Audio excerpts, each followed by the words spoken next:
Hi, I am Akira858. Today, we're bringing you episode 24 of Lords of Faerun.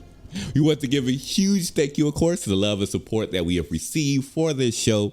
We are working very hard behind the scenes to give you a fantastic TTRPG experience. And with that, it's time to introduce our sponsors. We're proud to say, of course, that Lords of Faerun is officially sponsored by Die Hard Dice. Die Hard Dice is an incredible company that produces gorgeous dice and dice associated items such as dice scrolls, dice trays, dice bags, and more. Die Hard Dice has just recently released a new line of products dedicated to Die Hard Dice affiliate program. Many of their specialized line of dice get sold out very soon. So head on over to Die Hard Dice and use the promo code Faerun, that is Faerun, to get a discount off your purchase. So with that, time to level up your dice. Lords of Faerun is, of course, partnered with Untitled Champions. Untitled Champions is one of the biggest D&D games around. And this week, a list of champions, of course, have been buffed to help you pass that troublesome wall. If you hit !code in chat, you'll receive a code for a free Electrum chest. This chest provides a free premium content to help accelerate your progress in the game. So with that, enjoy. And if you like our show or would like to support us, Lords of Faerun, of course, has a Patreon. All the funds sent to our Patreon goes directly to the cast, and the Patreon offers exclusive content like after shows, podcasts, exclusive Discord channels, and even bonus episodes. Your contributions helps us as content creators, but if you're not able to contribute financially but would still like to support us, liking, retweeting, and getting the word out already does so much. It makes a major difference, and for that, we appreciate all that you've done for the channel. So with that, it's time to introduce our cast and say who they are and who they're playing. First, of course, we'll start with Diana. Diana, would you like to go first? Hi, I am Super Dylan or Super Dylan everywhere on the internet. I go by she, he, and them, they pronouns, and I play Elliot, who goes by he and him pronouns. Perfect. Next, we would like to make our way over to Ree. Ree, you'd like to talk about yourself and who you're playing? Hello, everyone. I am at Big Dude Ree on the socials. I am playing Avis Nokwani, the Silver-Tongued Bard. Who is he, him? Perfect. Next, we'll make our way over to Glyza. Glyza, you'd like to talk about yourself and who you're... I'm not talking about yourself. Sorry, Mitchie, who you're playing? Hey, I am Glyza at Classical Glyza everywhere on the internet. I am playing Sloon, the changeling rogue that has to deal with a lot of things in her mind. I am she, they, but Sloon is she, her. Perfect. As for yours truly, I am Kira858, and I'm playing Latreya, the half giant, who goes by he, him, and learning quite a bit of things. Of course, we have our wonderful DM, yes, we'd like to bring our way over to Adrian. Adrian, would like to mention who you're playing? Hey everybody, I'm Adrian Bear, and I am playing Jesse Diaz, everybody's favorite Azamar Paladin monk, and I go by he, him pronouns. JC does least, and myself are my own pronouns, he, him, her. Looking super forward to today. All right, perfect. So with that said, we're just going to go ahead and switch it over. Of course, our DM will be joining us shortly, and we'll be taking a quick break, and we'll be right back, and when we come back, we'll transition over to our wonderful DM. But until then, we're just going to take a quick break.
All right. Sorry about the technical difficulties. And of course, we have our wonderful DM, Elisa. I'd like to talk about who you are and who you're playing.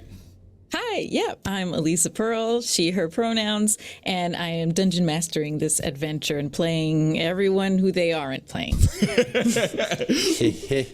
Perfect. And so with that, we're going to transition into our intro video for episode 24 of Lords of Faerun.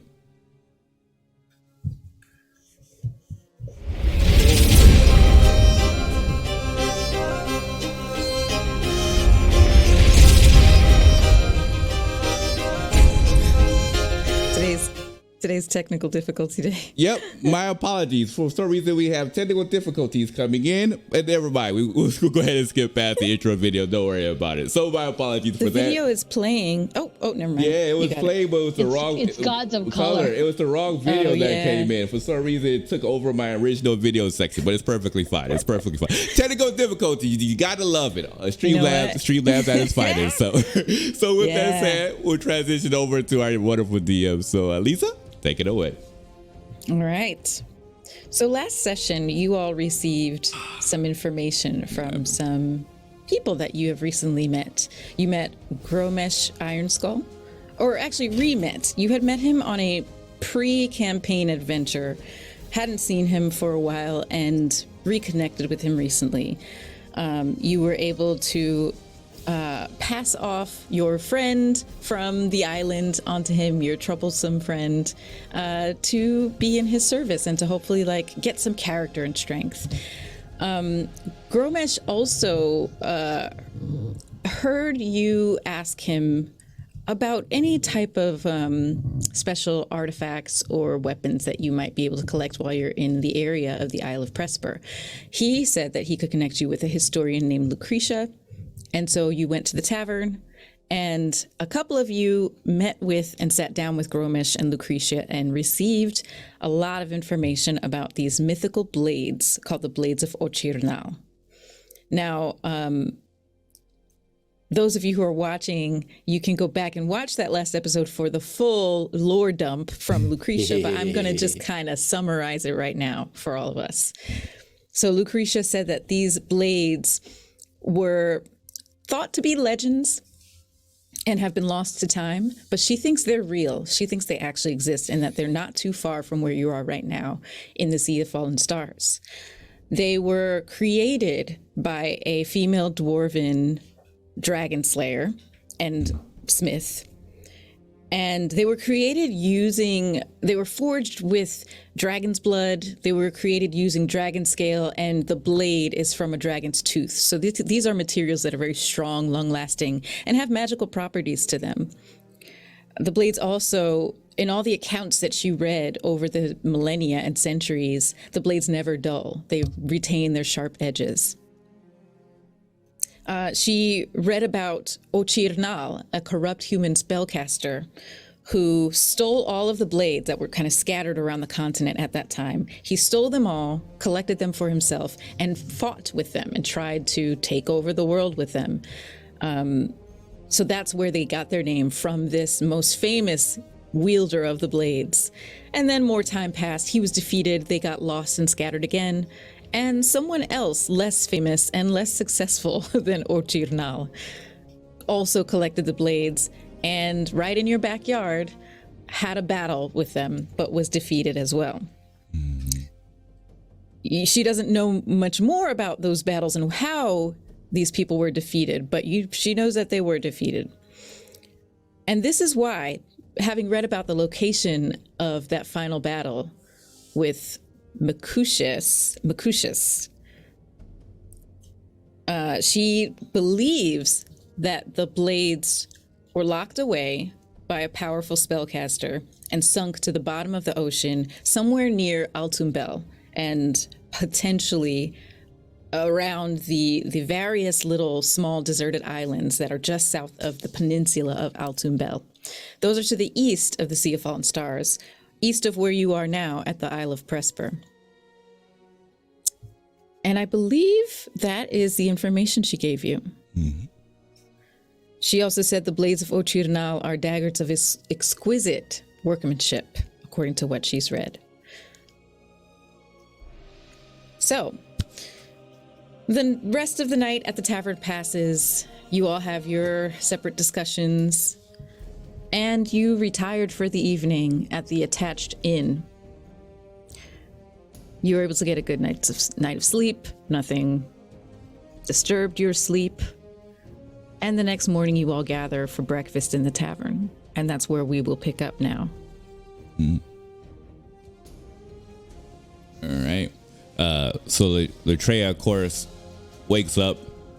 Were you in our own separate rooms, or? I'll let you all tell me who was with who. I feel like there's no bed that really fits Latreia, so they're more used to resting outside, probably next to a tree or something along those lines. So I think they'll kind of like stretch out from next to that oak tree, move from side to side, and make their way towards the area, the inside area, inside the tavern, to obtain a large breakfast of sorts, whatever they could be able to provide. Of course. The dwarven woman. There's a dwarven woman behind the bar this morning, and she, as soon as you enter, she shouts out to you, "Good morning, how you doing?" Hi. As for those who don't recall, Latreia still struggles a bit when it comes to common, and so they're turning their hair to the side, and they just grab out like 2 platinum from their bag and just slides it to them. It says, food, please. Oh, yes, I can get you a nice breakfast. You want something to drink with that? No, I don't drink. Oh, not even a bit of water? I'll take that. All right, yes. Oh, this is good. That'll get you a nice breakfast coming right up. And she scoops up the 2 coins and turns and goes back into the kitchen. Yeah, and how busy is the tavern at this early time frame? Well, what time did you wake up? They're an early riser because they're always on protection duty. So I would say probably around maybe 6, 7 o'clock in the morning. I feel like you're the only person here. Oh, okay. Yeah. No worries. Pretty early. They know that, hey, that's perfect. They get to eat as much as they can before other people start taking food. So they get first traits. So yeah, so those wait for the others to appear as you get prepared for their delicacy. Okay. Okay. I would like to say that if it's all right, Jesse and Elliot are probably in the same room. I would have said it if you didn't. So yeah. Yeah. All right. Yeah. Definitely. So, Jesse's a bit of an early riser too, but I imagine, just laying there in bed and kind of looking at Elliot a little bit, sort of like waiting for Elliot to wake up a bit. And You'll be waiting. all right. A little bit. Jesse'll wait. But if Elliot starts stirring, Jesse has I've got a look on my face. It's a happy look, but also kind of like a look of like, we should probably talk before we go downstairs. Kind of look, What? Did I snore or what? I mean, probably, but I probably do as well. So maybe it cancel each other out. All right, that's good. Is everything okay? Yeah, no, everything's great. But I did just want to talk a little bit about. So what do you think about the whole Sloan thing, trying to get off the ship without us? I think that our dear Sloan has a bit of a complex with trusting people. And I think because of that, she is going to try to deal with this on her own, which is why I keep bringing it back up. She wants us to forget so that she can sneak off and go get herself killed. And I'm not keen on that. I have my issues with her and her lies. I don't like them. But I do like her and want her to continue to live. Yeah, I mean, I definitely do want her to not be dead as far as things go, but yeah, I don't know what we're gonna do about that, to be honest. I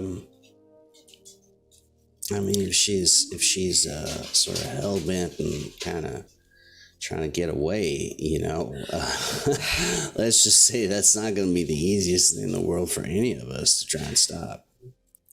No, but I feel like Avis also knows. I think, if anything, he may be trying to stay close for his own reasons. His own reasons. I like the euphemisms. But I do think that if we can't convince her to just be upfront about what's going on and let us tackle it, I say we just stay real close. I guess that's the best thing we can do, right? All right. Well, I guess. And, well, I don't know. We could, put her in a trap, but I feel like that won't help. But we'll just follow her if she sneaks off again. Or Avis will. Or Avis will. Yeah, I suppose that'll probably be what ends up happening. You do this cutest little thing when you're sleeping where every now and then you kind of like do this to your ear. I don't know why. You got this little sleep tick every now and then. I get itchy in my sleep. You It's adorable. are cuter when you're awake.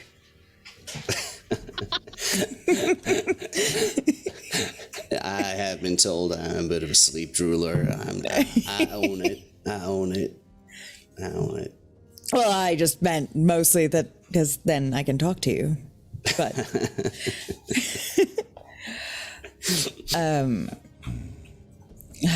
should we go get some breakfast? I would love some breakfast. Let's. I make our way downstairs after putting my only piece of clothing on, basically, which is my pants. Okay. Yeah, my sash. Get my We can't conceal the abs of this party. It's where most of our powers come from. We all took levels in the muscle sorcerer subclass. Yep. Oh my goodness, I love that. I just got a set of kettlebells, so now I'm imagining like magical kettlebells as like a magic item. Nice. Yeah, okay, gonna think about that one. So you head downstairs, and the way that this inn and tavern are connected is that the inn is a slightly longer building facing the harbor, and then kind of an L shape, so backwards L shape. So if the inn is the bottom of the backwards L, then the tavern kind of juts out as the top of it and juts out towards the ocean, towards the Sea of Fallen Stars and the port. So the quickest way for you to get there is to just walk outside of your room and then cross the, outside area to the L part of the tavern. So you enter the tavern, and you wouldn't need any type of perception roll to see this. And this goes for you too, Latreia. You actually notice that there are some chocolates that are on a stand next to the door. They seem unattended, but there's a sign that says 25 gold. And then there's a little stool next to that stand where the stack of these boxes of chocolate are. And then Latreia, at the bar, you would have noticed another stack with a similar sign, 25 gold, next to it. Latreia doesn't understand the conversion ratio because it's just all shiny coins to them. So they're going to take out like 4 platinum and then look towards the ladies and says, "Is this for the chocolate?" She arrives and plops down a plate of eggs, bacon, and bread, and a mug of water. And she looks at, what do you hand her? What kind of coins? It was 4 platinum. 4 platinum. She says, "Oh, I'm horrible at the maths. Let me think on it. You want some chocolates, though? Yeah, you could. Here you go. Why don't you get started on them, and I'll take your money and figure out what to do with it."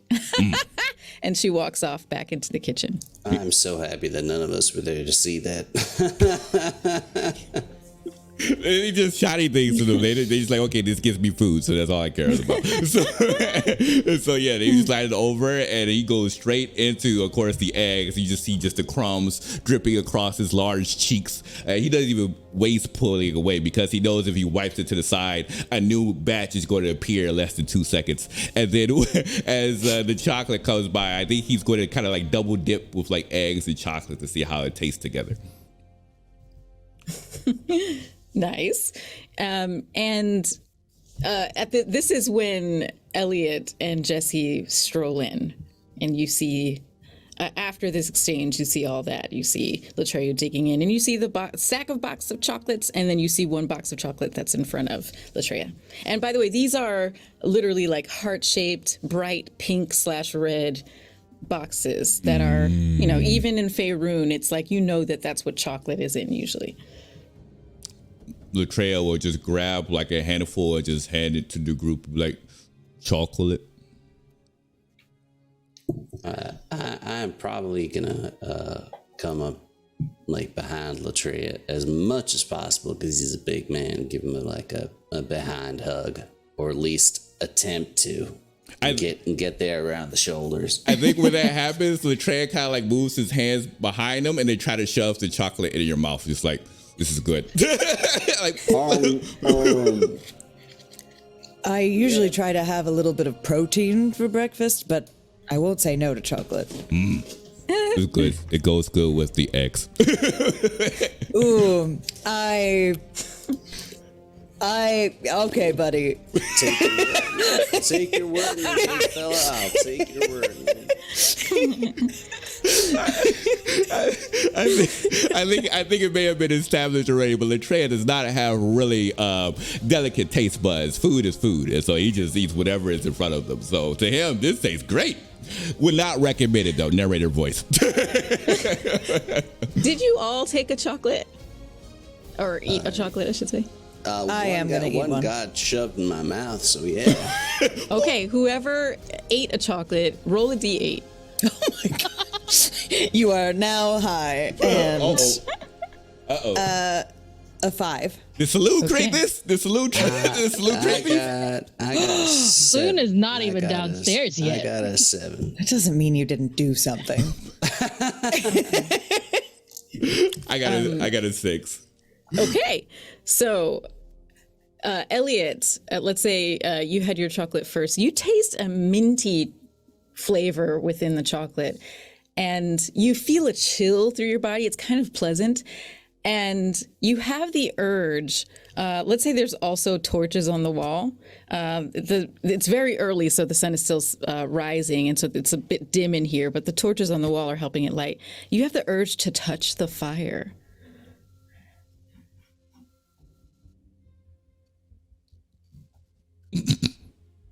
I slowly, hesitantly reach and walk over to one of the torches on the wall. Curiously start to reach my hand towards it. Yeah.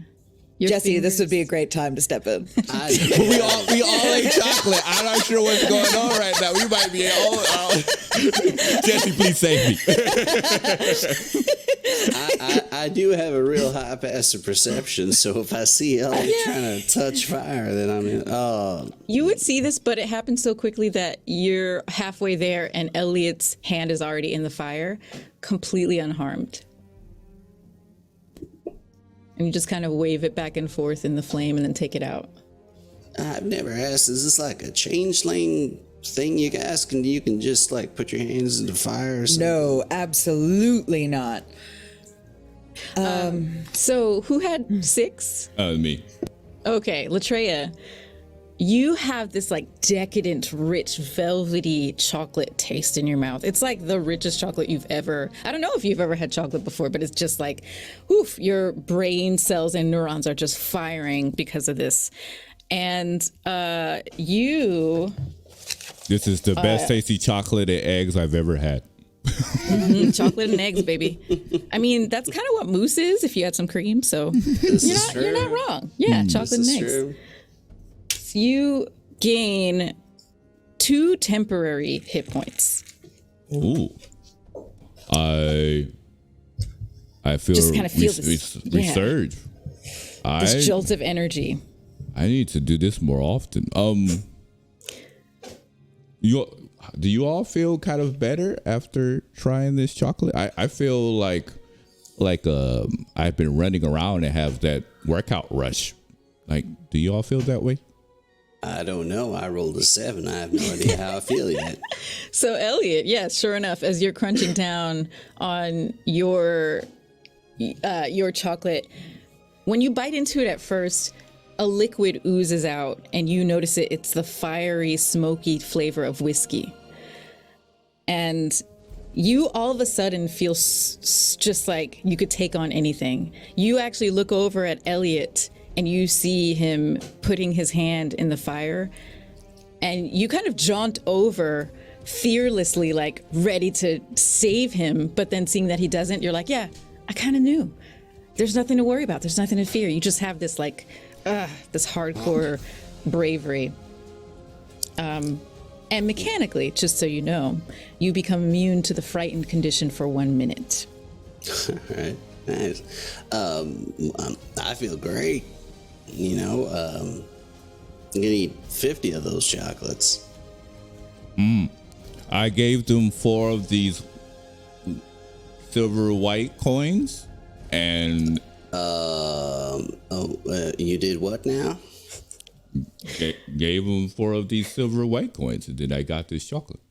Are you The planning waitress- on buying like a factory of these things? Or- The waitress comes back out with 3 more plates of eggs, bacon, and rolls. And you realize she's just kind of bringing them out because she was paid so much money to do so. You know what? People work hard, and everyone should always make sure that serving staff are paid real well. So you did good, buddy. But next time, maybe wait for one of us to ask what it costs. What did I do? I just gave them these white. You give them this, and then you get stuff back, right? Is that how it works? That is. That is, but usually you don't start with the big ones. Oh. Why is it so confusing? Do we get the feeling that Latreia was overcharged or swindled? Well, you definitely feel like he paid a lot of money, but you're also seeing a lot of food come out. And you would also know that things like eggs and bacon are premium items that cost more. So they're like cooking you the best food that they have in the kitchen because it's the most expensive food. Okay, so it looks like he paid a lot of money, but for what it's worth. Yeah, you do. I will say though, Elliot, you probably have the idea that he paid so much that you could probably feed a whole tavern full of people with the money he paid. So, you know, you could maybe say, hey, we have enough food. Yeah. Well, I did think that the berries were going to save us money since we didn't have to buy this much food. However, what's done is done, so I think we should have a little feast. Okay. Starting the party early, huh? So next time I don't. Which one am I supposed to give if not these silver ones? Maybe ask them first, and then, so gold is that one, and those are copper and silver, and this is platinum. They mean something different. They all just look like different colors to me. Yeah, so if they ask for gold, you want this color. And, it's okay. I mean, you do you. And we'll be around. Okay. And they'll go back to just chewing it on all the food. Like, this is too confusing. They're made to hit, slice people up to pieces, and be bodyguards. Gold is too confusing right now. There's more chocolate over there. Looks like it says 25 gold. So I guess there's more if you want to buy them. Excuse me, ma'am. If the dwarven woman is still around. Yeah, she's just kind of coming back and forth, bringing things, cleaning things up. She says, "Yeah, can I help you?" Yeah. So for my fella, kind of got the whole all our breakfast and some chocolates and stuff like that. Roughly, how many of these chocolates could we get for? It's 25 for one, right? So. Theoretically, Yeah. one platinum would be 4 chocolates. Is that correct? Yeah. 1 platinum. Okay. The owner gave me this chart because I always forget the conversion. So I have it here. 1 platinum is 5 gold. 1 platinum is 5 gold. All right. Yes. And 1 gold is 20 silver. And 1 silver is 10 copper. And so basically, you've definitely paid for lots of what we call the banquet item on the menu, which means we bring you all the finest foods we have in the kitchen, and you just feast till your heart's content. You've paid enough for like several people. And then you could also have some chocolates. Why not? Just throw in a couple of chocolates. Well, thank you. That's real kind of you. Thank you. This is Of course. Well, really good. oh, good. I'm glad you're enjoying it, sir. It's nice to have so many people here at this time. Usually people come in at 4 a.m. for their breakfast and then go out on on the docks and do their work for the day. So this time is usually our slow time. Yeah. Also depends if people want to catch the tides as well, I imagine. Yes, of course. We are very much a port town, right on the Sea of Fallen Stars. Oh, yeah. So, who makes these chocolates, by the way? They're delicious. I mean, like, I feel like I could, we should go and kill that wizard right now. This will be great. Oh, you're going to kill a wizard? Smash his head into pieces. Oh, wow. You all must be mighty powerful to do such a deed. Well, I'm tall as you. Yes, I can see that. And he just looked out, go back to eating. Go ahead. Who made these chocolates, by the way? Where do they come from? Oh, yes, it's a local family who's made them for years. They're very delicious, and as you can see, they can give you a special jolt of happiness, or be careful of some of them. They have some strange effects, though. Noted. Thank you. Should we wake the others? I think we were going to get some weapons, right? Well, Yeah. Well, I don't know if we want to wake them just yet. I don't know exactly what happened last night, but I'm pretty sure that Elliot and I slept in maybe the first night. So I don't know. I think we should wake them up, though, I'm confused. just because of what we talked about. Yeah. Do we know? Did they share a room, or was it a separate room situation? Speaking of which, Sloan and Ree. We transition. Sloan and Ree, where do we find you? Sloan has been away for a while, and she is sitting in front of the window. Sloan has been changing her look. She's been going through multiple different disguises that she's been through all this time. The disguises that Avis would know, and she's just changing. Basically, that's what she's been doing this whole morning, and she ends now with Helena, the elf. So she's just sitting there waiting for Avis to wake up.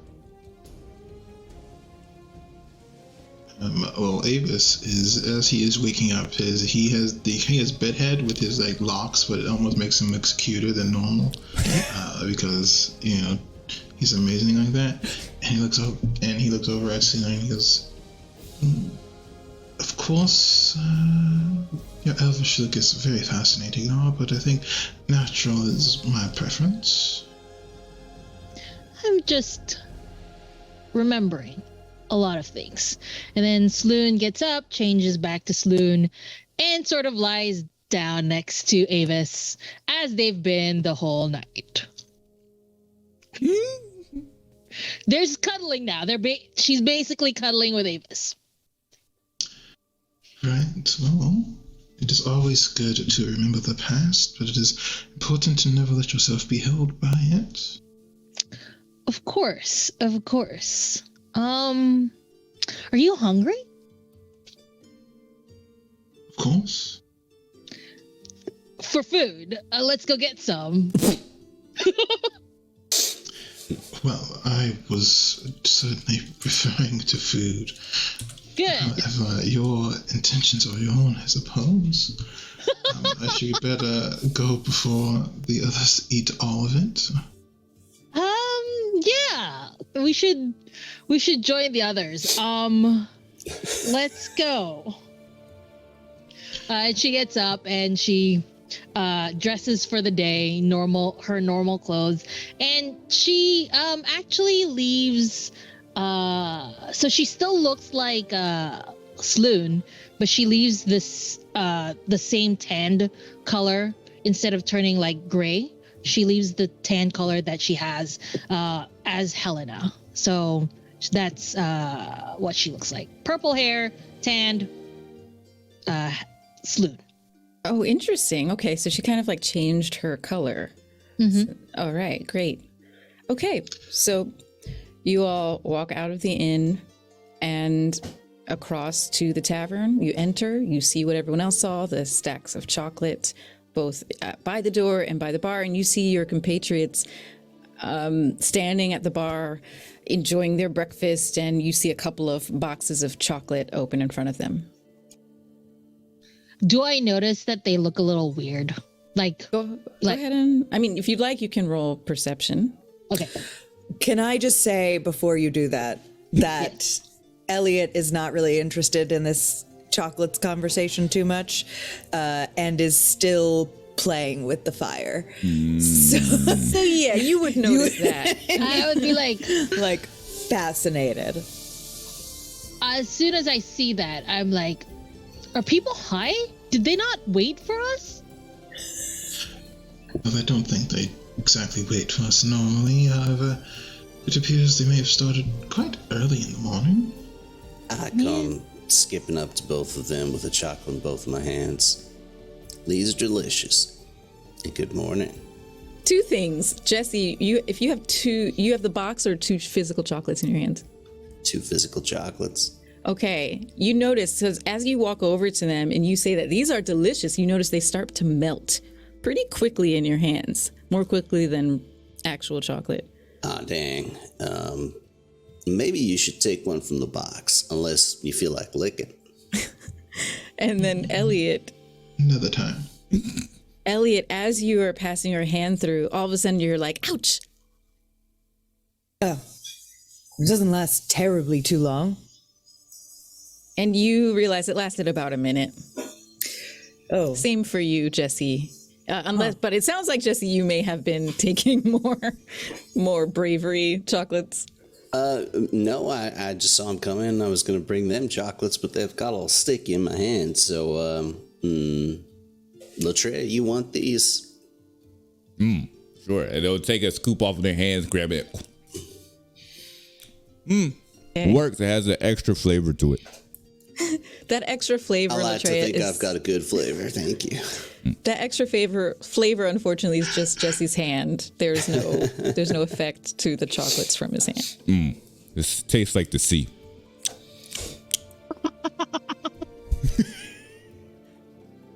That makes sense.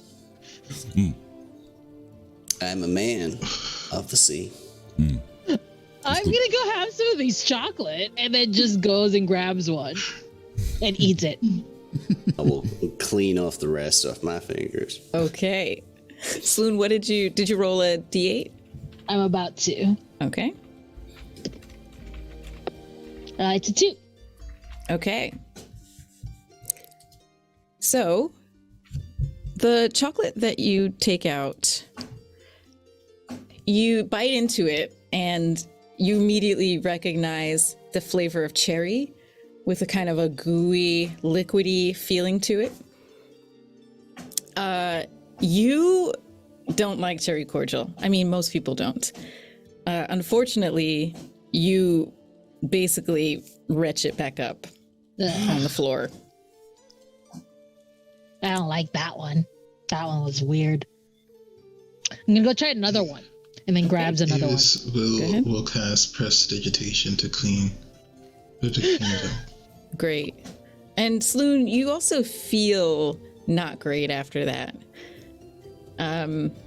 Yeah, you're basically incapacitated for a little bit. That's not good. But go ahead and roll your D8 again. It's a 4. 4. Okay. You bite into it, you feel a jolt of dark chocolate and espresso flavor, like really sharp, strong coffee flavor. You have the urge to just like run around really fast. But I'm also incapacitated. Yeah. So maybe let's say it kind of balances you back out. You kind of like... No, I'm going to fully do this. It's gonna be interesting. Sloon, as you can see now, she's like sitting on the chair and she's twitching because she wants to run around, but she can't. So her eyes are just moving around real quick, but she can't move. And that is what's happening. She's twitching really bad because of these 2 chocolates. Yeah. If anyone has experienced like body fatigue, but your brain is completely too alert, that's what she's experiencing. Yep. That is exactly what Sloon is looking like right now. Do we notice this by chance? I hope so. She's on the floor. On the floor? You would, yeah. You would. Oh, okay. Yeah. So she's on the floor then, definitely. Latreia turns his head to the side and it walks over and it just kind of like pokes a Sloon in his shoulder. It's like, hello, are you there? She doesn't respond. She's incapacitated. She's not showing any sign that she can hear or anything like that. What we're talking Basically, about. her eyes are moving real quick and twitching. I would like to take this opportunity. This is probably only going to last a minute, but I want us to kill this person that is after Sloon before something terrible happens. Are we all in agreement about that? Yes. Of course. Of course. 100% for sure. 100%. So you want me to sling Sloon over my shoulder while I kill the wizard? No. I think I can take care of keeping her safe. I don't think she'd appreciate being swung around with your axe at the same time. Yeah, no, that doesn't seem safe. I was thinking more like a baby Bjorn, but it's okay. I admit that would be quite amusing, but I feel like it's equally as dangerous. And then Avis will pick her up. Can I just hold her? Use some healing hands there to end a poison condition on her? I don't know if that's going to help. It's not so much poisoning. It's let's see. Let me think for a second. The incapacitation is from being sickened by the cherry cordial. So it's not like a poison or an allergy. It's literally just she's a little bit sick right now. You could definitely give her some healing, and that can end the incapacitation sooner. I will do that then. Okay. Do I hear the conversation that had happened while I was in? All right. Yeah. So I come up and I go, you guys, I'm totally fine. Like, I'm not gonna run away this time. I'm totally cool. I'm just gonna hang out with you guys, and we're gonna totally get this dragon stuff, and we're gonna go kill this wizard together, like a family, like a totally big family, and we're gonna do that. It's gonna be fine. You said totally. You said totally like 7 times. I know. Also, right? It was totally fun. Do you look different? Something's different. Oh, I didn't change to my normal skin. I'm tanned for a while. I just felt like tanning. I don't know. Sure. But I'm still me. It's Yeah, still no, that's fluid. one of the benefits of being a changeling. We can just... Exactly. Yeah, of course. Still Sloon, face, all that is. Sure. Hey, Latreia, did you eat all of this? She's excited. I could see. I'm hungry. Was that? And they'll slide over some of their massive feasts because they gave them so much platinum for food. It's like, bon appetit. Yeah. And she was eats. even less excited to see me this morning. And she eats. Babe, do you want to get something to eat? Come here. Sit down. Sit down. Oops, I said babe. Shouldn't I have said babe? I don't think we're in that relationship part yet. Should I have said it? I don't know. And I just eat again. What is babe? I just eat everything It's a because term of endearment. Okay. They go back to eating as well. But I think for the first time, Sloon is probably eating as fast as Latreia is. for about a minute. Yeah, and for then about it a stops. minute, And yeah. she's like, oh, I ate too Avis fast. is just casting prestidigitation to just make her still look good as she's eating. You know, just magic to, you know, for being that friend that keeps you from messing up your hair and stuff. It's like, well, not quite how I imagined the morning beginning, but I suppose it is as good as any other. This is true. Now, did we have plans to meet Lucretia and then head out by dragon, or did we want to try by boat? Dragon. What are we gonna do? Oh. Because We're going to go get those daggers. That's right. To do the wizard in, as we had all agreed to do together. Yes. No, Indeed. no offense. I trust my dragon more than boats. So Yep, I'm just a with little you too on much. that. Yeah. Something in my soul that just makes me feel incredibly sad when I hear you say that, but I do love our dragons. Yeah, I'm also gonna be riding Treebush if that's okay. I suppose I'll ride with Yuki for the day then. Sounds like it'll be exciting. Was there anything else that we may have missed last night? I don't recall if there was, though. Did we want to see if we can maybe get some shopping done in town before we head out on a little expedition? Maybe stock up on some healing potions or something. Don't we have all of those beans? What was it? Berries? Well, We have the berries. we also have Yeah. the bag of beans if you all should play with those, and I don't know. See what Well, else we can I get mean, from the that. berries, they'll heal a little bit and keep you full, but I mean, like, you know, we don't know what's down wherever there is. So. I think we need a little bit more. I agree. DM, do I know of a potion shop or something here in Presper? Or a magic shop? Yeah, you would know of one nearby. All right. Well, it's not too far from here if y'all are ready. We can see what they got in stock. Of course. Sim, can you walk, or would you like me to carry you? No, I can walk. I'm good. And she slips her hand into Avis's hand, and we walk. Okay.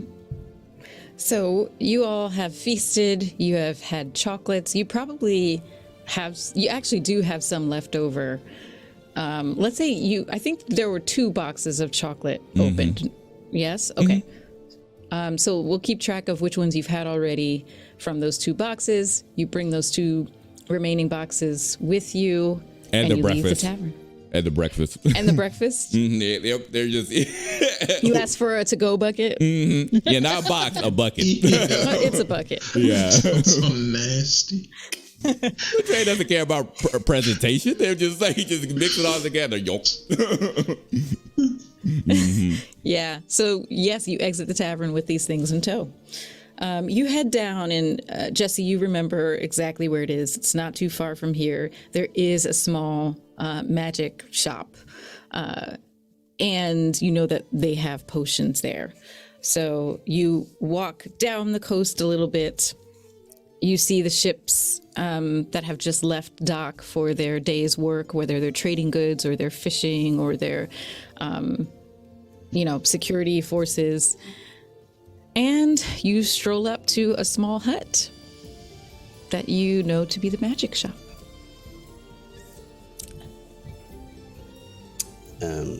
Is this the kind of thing where there's a door and we go inside, or do they have a window to the outside kind of situation?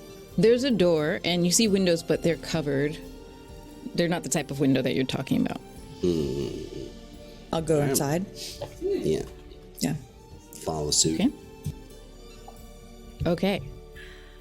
So, entering into this small hut, you see lots of just lines of different potions and herbs in jars and mushrooms and lots of different magical. It seems like an herbal magic shop more so than magical items, consumables, let's say. And the shop owner is a halfling young man, and he's reading a book as you enter, and he turns and looks at you and says, "Oh, good morning. Oh, Elliot. Oh, it's good to see you again. It's been quite some time." Oh, hi. Yes, sorry. Good to see you, too, of course. Yes, I remember you from last time you came here with Jesse. Oh, hi, Jesse. Morning. You're looking good, Elliot. Thanks. I had a very good chocolate for breakfast. So. Oh, yes. Oh, those chocolates are really good. We are so happy to see you. We are about to go on a journey that might be a little bit more risky than we normally do. We were hoping maybe you had some things we could purchase that might help. Jonifer, as you remember his name to be, hops off of his stool, and he looks up at you with wide eyes and he says, "Oh, Elliot, I hope you're not going to do something that puts you in danger. I would be so sad if you were hurt or killed." No, well, that can't happen because we have you. It'll be absolutely fine. Okay. Good. I promise it's going to be fine, and I have all my friends, and we will be able to come back and see you again and tell you the tale. Jesse has the biggest smile on his face. He's finding this whole interaction hilarious. I'm really glad. Jonifer walks up and kind of gently takes your hand, Elliot, like just gazes up at you lovingly and then says, "Oh, yes, okay, so what can I get you all?" Healing things might be good. Oh, yes, here's the healing section. He walks over to the other side of the hut and shows you an array of different healing potions. So we have lots to choose from. Most of what I have is just basic healing potions, and those are the most affordable if you want to stock up on that one kind. Sure. And Sloon, Yes. this wizard guy, have a particular affinity for anything? Some wizards really like fire. Can I do a history check to see if I remember anything? Yeah. Just because it's been a while. Yeah. Tell me again, what are you looking for to know? If I know basically what he usually prefers when it comes to magic, that kind of thing. Oh, what type of magic? Yeah. Got it. Yes, go ahead and roll history. It is a 14 plus 2, 16. 16. Okay. Let's see if you will remember something. 1 second. I have to look for this.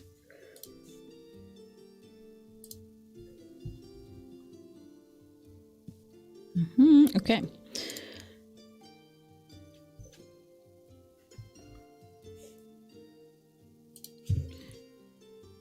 So,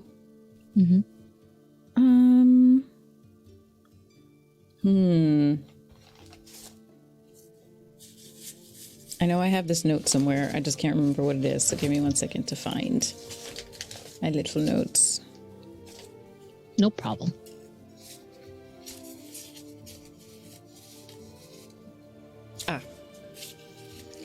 Okay.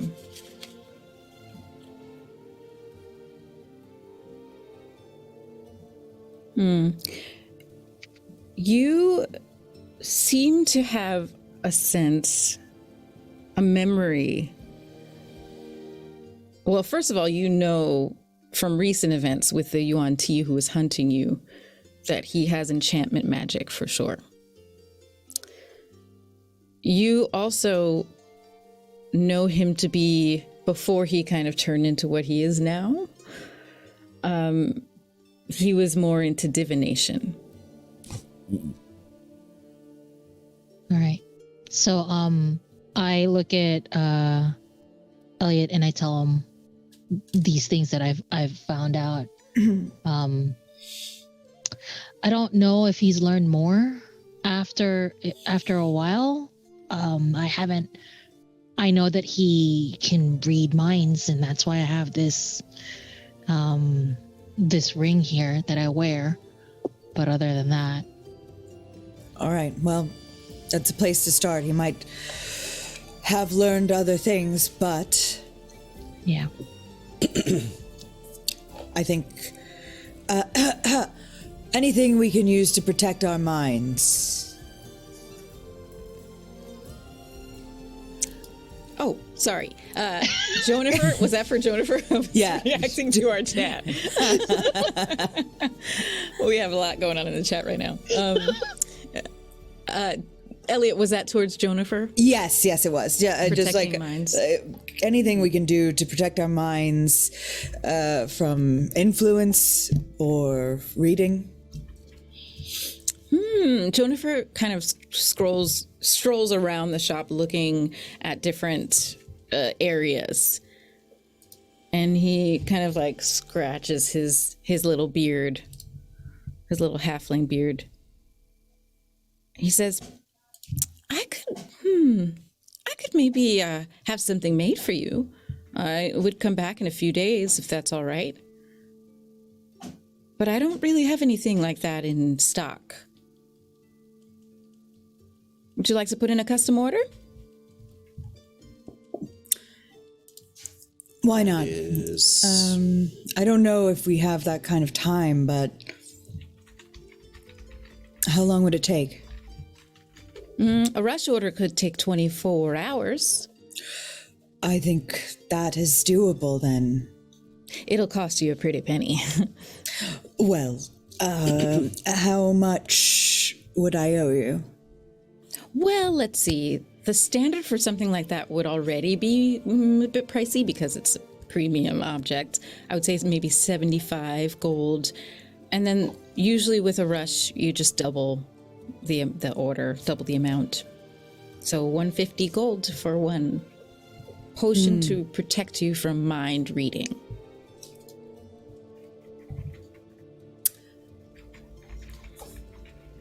I look at Jonifer and I go, do you have anything that's concealing? Things that would keep you quiet? Things that would make you undetected? Ooh, yes. Let's see.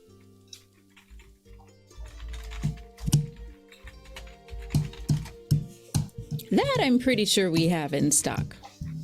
I would like to get as much as I can of that. Okay. Well, if everyone is shopping, there are some spell components that I need if you have access to Jade and Fleece, perchance. Jade and Fleece? Yes, you can go over to the component section, and he motions back over to the other side of the hut, where you can see an array of different magical item components. The higher end things like diamond dust and gold dust, he probably doesn't have, but he would have other items like you said. So as for the stealth, Jonifer pulls a potion bottle off of the shelf, and it's this dark, shimmering, purpley liquid. And he says, this is, I mean, it's a top shelf item. You can see we only have 2 of them. This is a potion of invisibility. It is extremely rare, and it's. I think this is what you would want. And he holds it out to you. I'll buy 2 of it. I'll buy your 2 top ones. Do you have something that's also sound reducing, something like that? Let's see.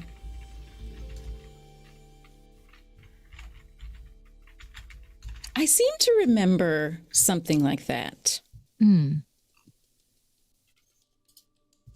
And he reaches to the back of that same shelf where he pulled the potions of invisibility, pulls out a bottle of a green liquid.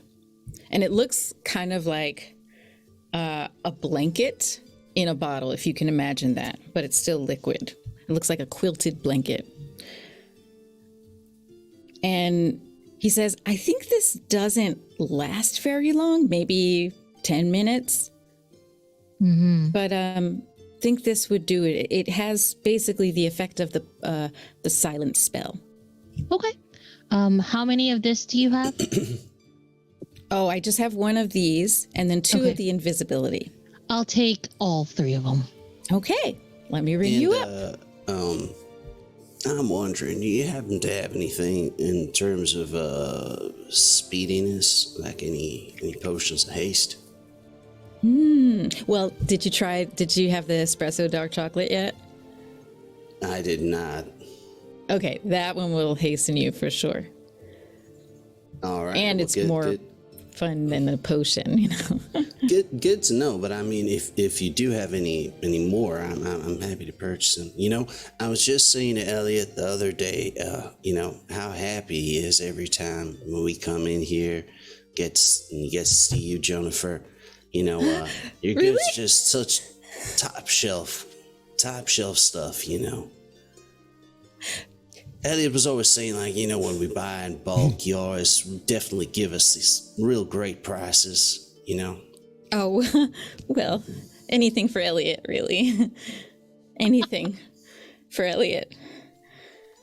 What? So What? I mean, What?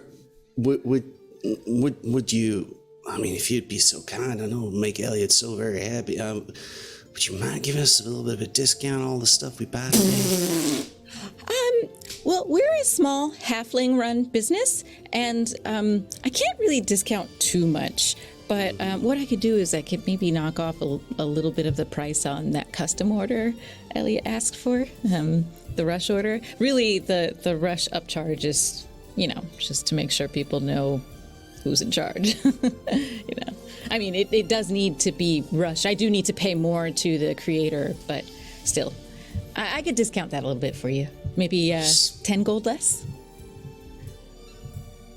Everything you say about him is true, Elliot. You know, it's just absolutely correct. Jennifer, you are a gem. Thank you. Oh my goodness. Elliot talks about me. Oh, you're a wonderful shopkeep and a Oh, thank you. He strokes his Very- beard again, just like completely losing it. Jesse gives Elliot just the slightest little bit of a shoulder check, just very light one. Elliot gives you that look and then gives him 300 gold. Oh, great. Okay, let's see. So 150 for the custom order. Is this to cover all the other things too? Oh no, I will be paying for my own things as well. Okay. Elliot, you're just getting the custom order, right? Yes. Okay, well, he hands you back 160. Little discount for you. I insist. Do you hand back all of it? Yeah. Jennifer is like, wow, thank you. Why is your face red? Jesse's face is as red as mine right now, and he is trying his best not to laugh out loud. Okay. I can go on vacation with this. And you should. You deserve that. Yeah. So about that haste potion and maybe Oh healing yes. potions. He goes down to a corner and pulls out a basket of potion bottles, and you can see there's like 7 in there. And he's like, "Yep, they're down here. It's they're the potions of speed." Oh. And you see that they're like this yellow fluid that's streaked with black, and it's kind of constantly swirling. Those are real cool looking. How much do those run for? These are 20 GP, and just keep in mind they only last for 1 minute. Okay. I mean, I'll take 3. All right. And I think, I'm just gonna go out on a limb here. And how many healing potions do you have in stock? Oh, lots. Do you want to just kind of stock up on them? Yeah. Okay. Yeah, he goes to another lower, like large basket shelf, pulls it out, and yeah, it's just stocked up with potions of healing. How many can you carry is the question. I'm kind of loose about encumbrance, but Yeah. Well, that was one more thing, do we have a bag of holding?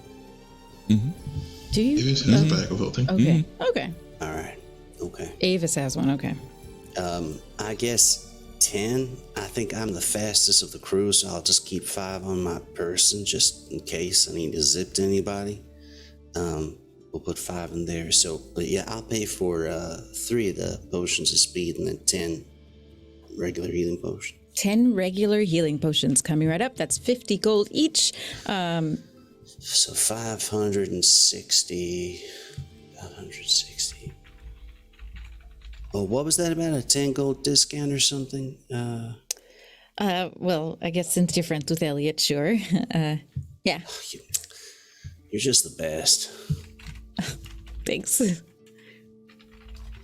So I handed him 550 gold pieces. Okay. I would like to use my universal speech ability to speak in undercommon, but make it so that way the lovely person can still understand me. And I will say, yes, I will be purchasing 100 gold of your sort of these jade and fleece. But I do have a bit more of a private request, if possible.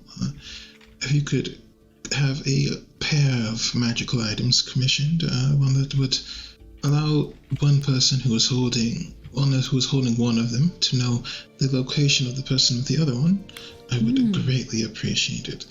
However, it is meant to be a gift, so ensure that the others do not know about this, and I can afford to give you whatever price you so desire for it. If you can get it done for me by, say, tomorrow. GPS tracker is what it is. Magical GPS, exactly. 1Z 1 2 3 5 6. Yeah. Jonifer, back to you in Undercommon says, "Oh, that sounds like quite the gift there. Yeah, it will be pretty pricey. What's your budget for this type of item?" Name your price. Any friend of Elliot is good people, so name your price. And I mean, the rush would be really that kind of artifact plus the magical components needed and the time frame. Let's see. What are conversion rates again for platinum? Oh, platinum is 5 gold.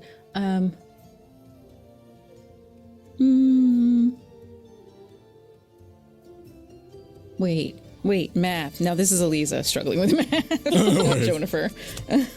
So He summons his imp accountant. And the imp accountant. yes, there you go. Input accountant. Okay. Does he have a Why not? contract with the devil? Be like, you Who is rang, this sir. Who is this person? The only reason I made a contract was so that I could have an accountant because I just can't. Every year April comes around, I just Yep. When taxes come by. Okay. The arrest a dragon in this world? Okay. Jonifer kind of does scribble on a pad for a second and then says, "Okay, I've worked it out to a total of 500 platinum, which would be wait, no. Yeah, 500 platinum, which would be 5,000 gold total." Oh, I don't have that much gold. Yeah, and that's because of the rush charge. If you wanted to wait a few days, then the price would come down to 2,500 gold or 250 platinum.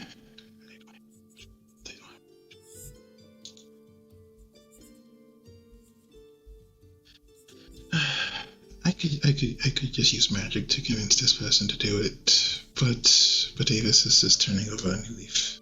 Do you say that in Undercommon? The part about convincing? No. Avis is being a good person. It is acceptable. Just suppose take your time. Unfortunately, that is a bit too much for me at the moment. I understand. It sounded like a nice gift. Maybe you can save up for it someday. Sure. Latreia kind of looks at the use of language, not understanding what was coming out of their mouths, kind of shrugs, and when they find a lull, it says, "I want yellow, please." Yallo? Yellow. He looks at the rest of you, trying to see if anyone else can help. I think it means a potion of speed. Oh, yes, of course. How many would you like, sir? How many do you have? I have 4 left. 3. Okay. A 1, a 2, a 3. 3 potions of 3. speed. 3. Okay, so he hands those over to you. How much is the? Well, I'll give you the friend of Elliot discount. It's 50 gold for all of them total. Elliot's my brother. Well, yes, of course, yes. It's still the same discount. And they slide over 100 gold, not understanding how much is much. Is just here. Jonifer hands you back 50. Oh, did I do it wrong? That's all right. Yes, that's all I need. Okay, thank you. And they kind of like put it into their little cases. All right. Okay, so has everyone purchased what they would like to purchase? Indeed. So, Avis, would you mark those 5 potions in your bag of holding? And then I am gonna keep 5 in my person because I'm real fast. And then I'll add 3 potions of speed. Are they just regular potions? I believe so, yeah. Not greater. Just regular potions. Potion of healing. Yes. Well, while Jesse is putting those in the bag, Avis will go over to Sloan and give her a great big hug. And when he does that, he's going to cast a spell on her. I put a spell on you. Am I able to like see the spell? You can't just cast spells randomly. I'm gonna do a perception check. You're too distracted by his beautiful eyes to I want to do a perception check. It's too beautiful. It's too beautiful. We're gonna roll my perception check. It's too beautiful to notice. This relationship, I had such high hopes for it, but now I'm a little worried. Just trying to cast spells on your girlfriend. Like, I know, right? what? 19. Did you not see Buffy season 5? Not good, buddy. Come on. No, just to go all the way in, he is going to cast silvery barbs on Sloan as well when she tries to, so she doesn't notice what he's doing. So you have to re-roll. You have disadvantage. You suck. Check. I'm worried. The assassins, so we have very Never date an interesting assassin. morality. So I roll at a disadvantage and I got a 15. Do I see him do whatever the spell is? What does your silvery barb say? So what happens is they have to roll again, and then I can give someone else advantage on their next roll. I don't know if I have to roll for this as well. But it doesn't say. It doesn't say like what she's trying to get. Like what is it a DC? No, silvery barbs just forces her to re-roll whatever ability check she just made. I think if Avis is trying to be sneaky, maybe it would be like a sleight of hand roll against her perception roll to see if she notices that he's casting a spell. Well, I was actually gonna say like deception, just straight up. Well, although we know his deception is really high. We can't do deception. I rolled a 2. That's 34. That's 23. That's not fair. Sleight of hand. I fight for sleight of hand. No, you know what? I'm gonna say this. You already did roll with disadvantage, and you still got a 15, which is pretty high. So yeah, she notices that you're up to something. Avis, are you casting another spell on me? Of course. Can we not? I mean, I promised I wouldn't go anywhere. I'm right here. This is just for your safety, my love. What is the spell that you just cast? It wouldn't be any fun if I just told you. You can't just cast random spells on me. This relationship will only work if we're honest with each other. Oh, and I just like, And I'm talking. okay. Oh my god. I think we just realized how toxic this relationship is.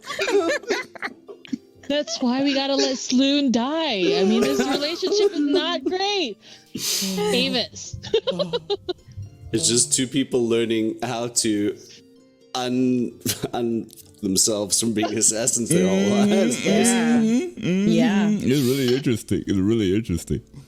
It's like Mr. and Mrs. Smith. Yeah. Oh, wow.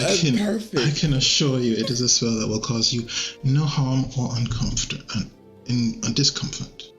I'm gonna cast. Wait, do I have that? My question is: Are we nearby when all of this is happening? Do we see this exchange? This is a small hut. Unless they're not, they don't seem to be concealing what they're saying or speaking low. So yeah, you hear all. All right. I'm gonna I do cast also detect have a magic passive perception of 17. So I am actually gonna come up and kind of put a hand on both of their shoulders and say, "Y'all are cute as heck, but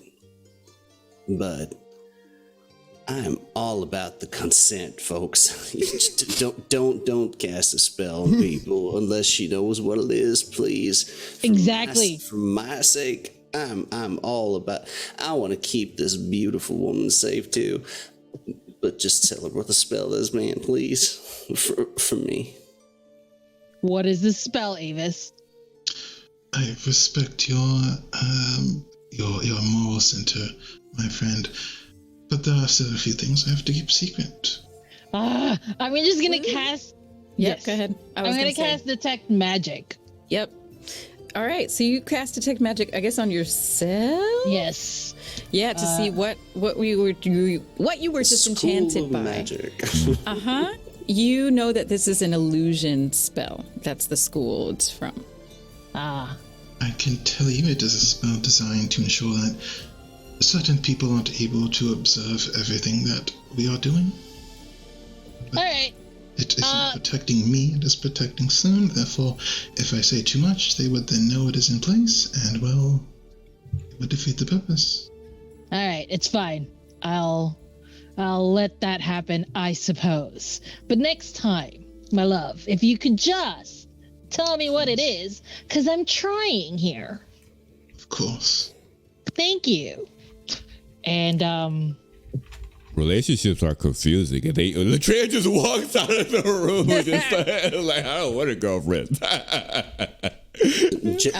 Jesse puts his arm around Elliot on the side there and gives him a kiss on just here by the ear and be like, man, we gotta get those two like couples therapy or something. This is just beginning.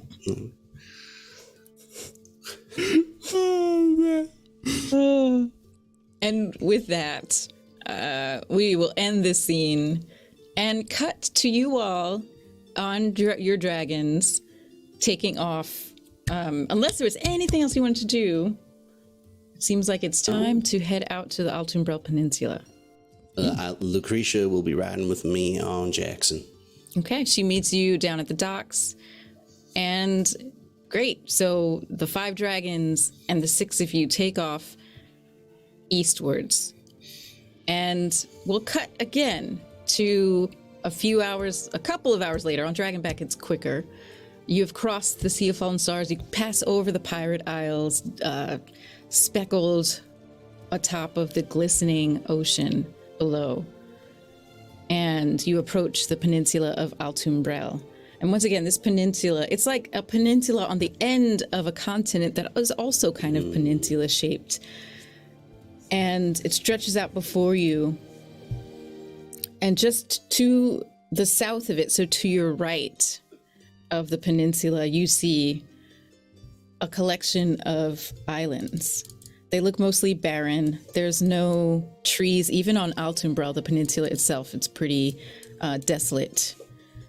You see a couple of buildings. Some of them look like they're just ruins. And the islands themselves have maybe just some low bushes, but no trees. And as you approach this area, you see that the coast is shrouded in thick fog. We're about in early morning now, let's say 10 a.m. after the shopping and breakfast. Let's say actually more like 11 a.m. So the sun is pretty high in the sky. This coastline shrouded in fog in front of you. And as you get closer, the fog starts to kind of lessen and dissipate as you enter it. And you can see that this peninsula is a rocky archipelago. So the coast is all rocks that lead down into the water, and then these dots of barren islands. And we're going to take our break here, and when we return, we will explore Altumbrel and these islands. Perfect. All right. So we hope that you're enjoying this episode. Of course, preparing some items before we transition into obtaining these legendary draconic daggers. So we're going to transition over to our break. We'll be gone for about 10 to 15 minutes. But in the meantime, we have a trailer coming up for our upcoming TTRPG campaign called Gods of Color, which will be coming on this channel starting this Wednesday. So with that, enjoy.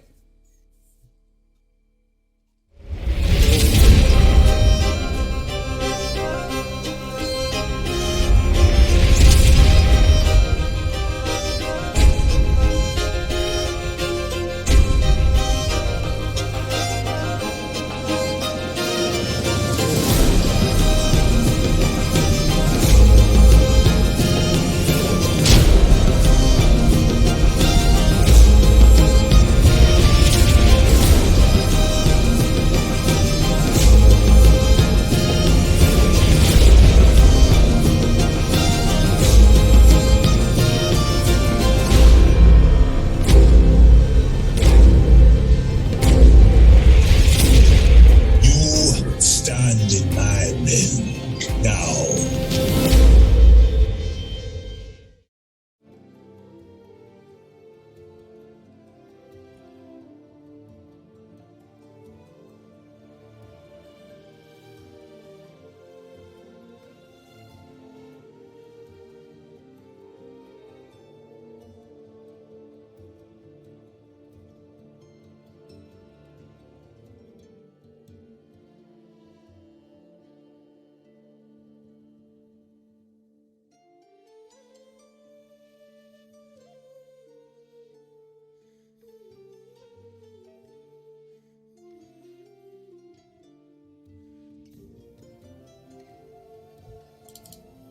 All right, and we are back for the second half of Lords of Faerun. So with that said, Aliza, take it away.